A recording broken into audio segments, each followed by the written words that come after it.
Thank you, Dave. Minus 22 at 7:32 at the airport. Good morning, everyone. Paris, France is under siege right now. Authorities there are calling another deadly shooting and hostage-taking in the capital of France as an act of terror. Well, more on that in just a few seconds. But first, here in our city, Calgary police say they now have a suspect in custody in connection with a deadly shooting early in the morning on New Year's Day. One person died, 6 others were hurt when shots rang out at a house party in the southwest community of Killarney. The person who died was shot in the head.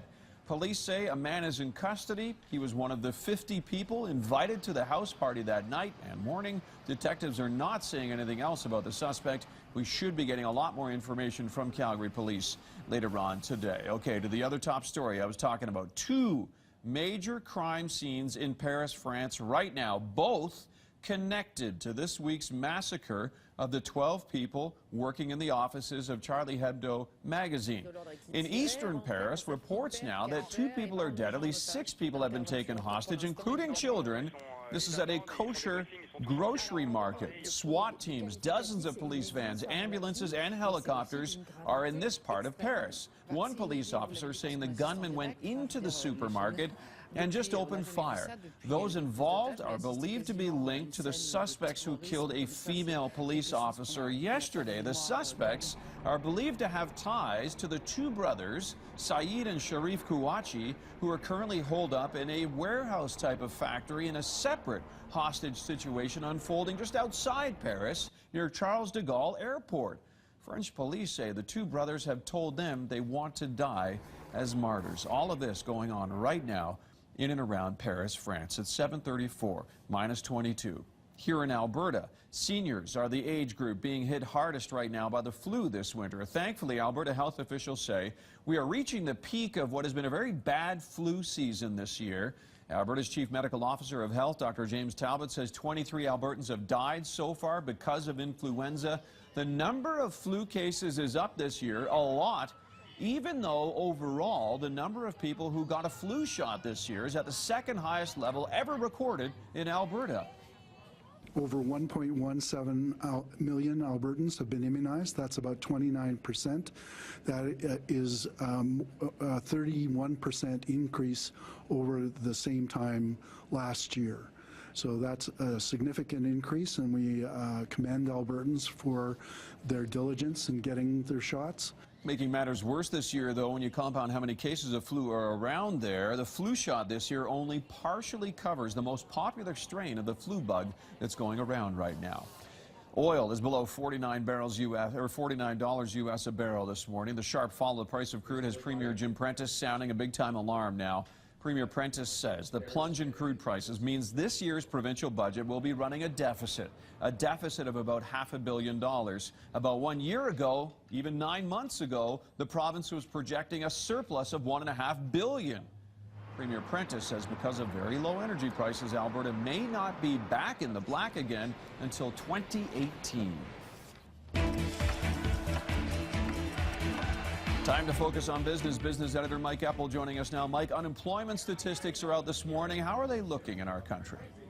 Well, they were mediocre for the most part in the month of December because we lost 4,300 jobs. And you have to start to wonder when and if that falling price for oil, as you mentioned there, starts to impact the economy on a larger scale as we come into the new year. Does that start to affect the labor market? Lots of unanswered questions. And again, the dramatic drop in oil. I mean, I don't think that can be overemphasized, how quickly this thing is gone.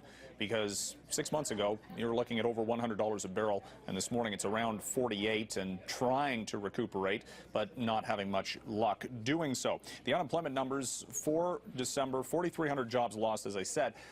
The underlying numbers, though, weren't too bad. We actually had 53,000 full-time jobs added, 57,000 part-time jobs lost. You see the offset there, the unemployment rate unchanged, 6.6% for all of last year. The economy added an okay 184,000 jobs for the year. Now, outside of the U.S., those results were, again, quite a bit above expectations. 252,000 jobs added.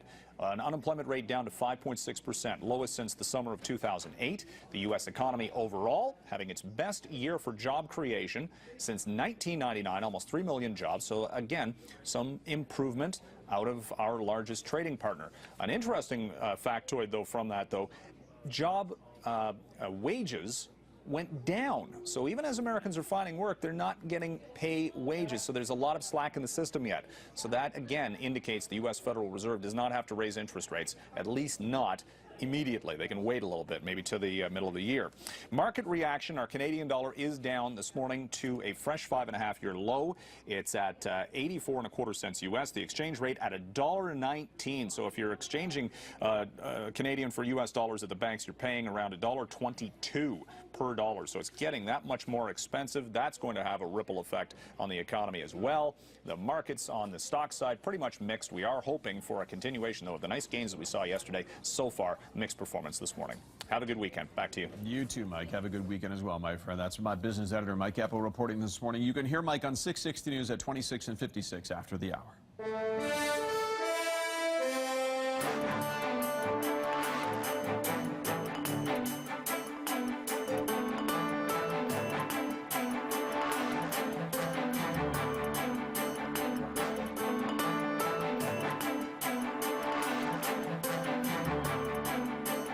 This market report is brought to you by RRP, Rapid Response Project, accredited consulting engineers dedicated to delivering excellence in innovation.